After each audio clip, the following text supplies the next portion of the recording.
अस्सलाम वालेकुम। उम्मीद है कि आप सब खैरियत व आफ़ियत से होंगे। आज पाकिस्तान में ईद उल अज़हा का दूसरा दिन है और आप सबको ईद उल अज़हा का दूसरा दिन मेरी और मेरी पूरी टीम की तरफ से बहुत बहुत ज़्यादा आपको मुबारक हो। अल्लाह ताला से दुआ है कि इसी तरह के खुशियों भरे दिन आपकी ज़िंदगियों में बार बार आते रहें और आप हमेशा खुश रहें। आमीन सुम्मा आमीन।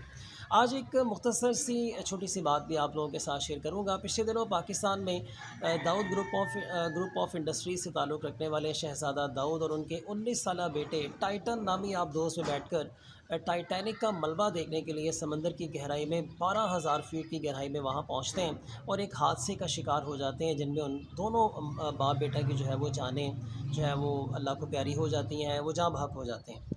अब पाकिस्तान में इस हादसे को लेकर के बहुत सारी मीम्स भी बन रही हैं। कुछ लोग अपने दिल की भड़ास निकाल रहे हैं। आपने देखा कि पाकिस्तान में चूँकि गुरबत निस्बतन बाकी ममालिक की निस्बत जो है वो ज़्यादा है, तो हर गरीब बंदे को किसी न किसी अमीर बंदे की कोई परेशानी जो है वो उसके हाथ में अगर आ जाए, तो फिर उसके लिए बहुत सारे वो अपने आप को तसल्ली भी दे लेता है कि नहीं चले, सिर्फ़ मैं अकेला परेशान नहीं हूँ, बाकी दुनिया भी बहुत ज़्यादा परेशान है। तो शहज़ादा दाऊद और उनके बेटे सुलेमान के हवाले से ये बात बहुत ज़्यादा गर्दिश कर रही है कि उनको क्या पड़ी थी 15 करोड़ रुपया ख़र्च करके, इतना पैसा लगा के वो समंदर की गहराई में एक टूटे फूटे से जहाज़ को देखने के लिए गए, एक मलबे को देखने के लिए गए जो ज़ंग आलूद भी हो चुका है। आखिर इसकी वजह क्या थी? इस हवाले से मैं आज आप लोगों के साथ हज़रत सुलेमान अलैहिस्सलाम के दौर का एक वाक़या आप लोगों के साथ शेयर करूँगा। हज़रत इस्राईल अलैहिस्सलाम हज़रत सुलेमान अलैहिस्सलाम के साथ मिलने के लिए आते हैं। आप एक मजमे में बैठे थे और आपके साथ यानी हज़रत सुलेमान अलैहिस्सलाम के साथ बहुत सारे वज़रा भी वहाँ पे मौजूद थे। इज़राइल अलैहिस्सलाम यानी जो जान को कब्ज़ करने वाले, निकालने वाले जो फ़रिश्ते हैं, वो हज़रत सुलेमान अलैहिस्सलाम के पास जब आकर बैठते हैं तो एक वज़ीर को बहुत ज़्यादा घूरते हैं, बहुत ज़्यादा उसको गौर से देखते हैं। हज़रत सुलेमान अलैहिस्सलाम हज़रत इज़राइल अलैहिस्सलाम से पूछते हैं कि भई आप इस वज़ीर को इतना ज़्यादा क्यों घूर रहे हैं, क्यों देख रहे हैं आप इस वज़ीर को?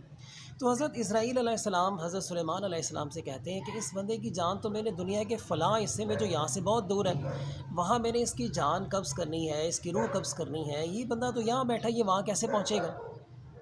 अब चूँकि उस वज़ीर को हज़रत इज़राइल अलैहिस्सलाम मुसलसल घूर रहे थे, गौर से देख रहे थे, उस वज़ीर को बहुत ज़्यादा उलझन होती है, वो बहुत ज़्यादा परेशान हो जाता है और अपनी इसी परेशानी के अंदर वो हज़रत सुलेमान अलैहिस्सलाम से ये रिक्वेस्ट करता है कि आप हवाओं को ऑर्डर्स करें, हवाओं को हुक्म दें कि वो मुझे यहाँ से उठाएँ और मुझे दुनिया के फ़लाँ हिस्से में जो है वो पहुँचा दें। अब चूँकि इज़राइल अलैहिस्सलाम भी वहाँ बैठे थे, अब उसने जिस जगह की रिक्वेस्ट की कि हवाओं को आप मुझे हुक्म दें कि मुझे वहाँ पे छोड़ दें, वो वही जगह थी जहाँ पे हज़रत इज़राइल अलैहिस्सलाम ने उनकी रूह को कब्ज़ करना था।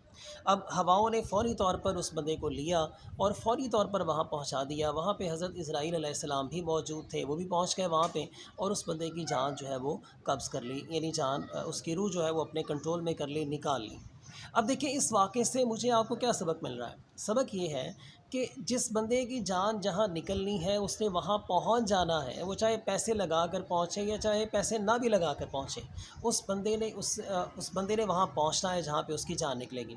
इस हवाले से मैं एक छोटा-सा वाक़या अपनी फ़ैमिली का भी आप लोगों के साथ शेयर करूँगा। मेरे मुझसे जो बड़े भाई थे, भाई अरशद उनका नाम है, वो बाहर जाने का कभी ख़्याल भी नहीं करते थे, कभी उनके ज़हन के अंदर भी नहीं आता था कि मेरे बाहर जाना है। लेकिन फिर अचानक से उनके अंदर एक ख़्वाहिश सी पैदा होती है कि मैंने बाहर जाना है। वो पाकिस्तान से अपना सारा सेटअप क्लोज़ करते हैं, हालाँकि बड़ा अच्छा सेटअप था उनका माशाल्लाह, यहाँ पर भी बड़ी अच्छी ज़िंदगी बसर कर रहे थे। उन्होंने अपनी हर चीज़ को बेचा और ओमान जो है वो शिफ्ट हो जाते हैं, ओमान चले जाते हैं और वहाँ पे उनकी जो है वो डेथ हो जाती है।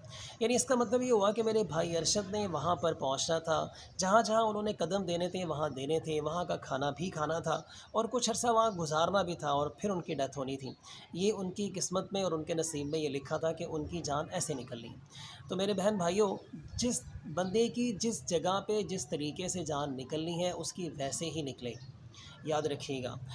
अगर कोई बंदा किसी बंदे की डेथ हो जाती है तो उसकी डेथ को हमें कम से कम मज़ाक का निशाना नहीं बनाना चाहिए, बल्कि हमें इस्तग़फ़ार करनी चाहिए और अल्लाह ताला से दुआ करनी चाहिए कि अगर हमें मौत आए तो मौत भी अच्छी वाली मौत आनी चाहिए।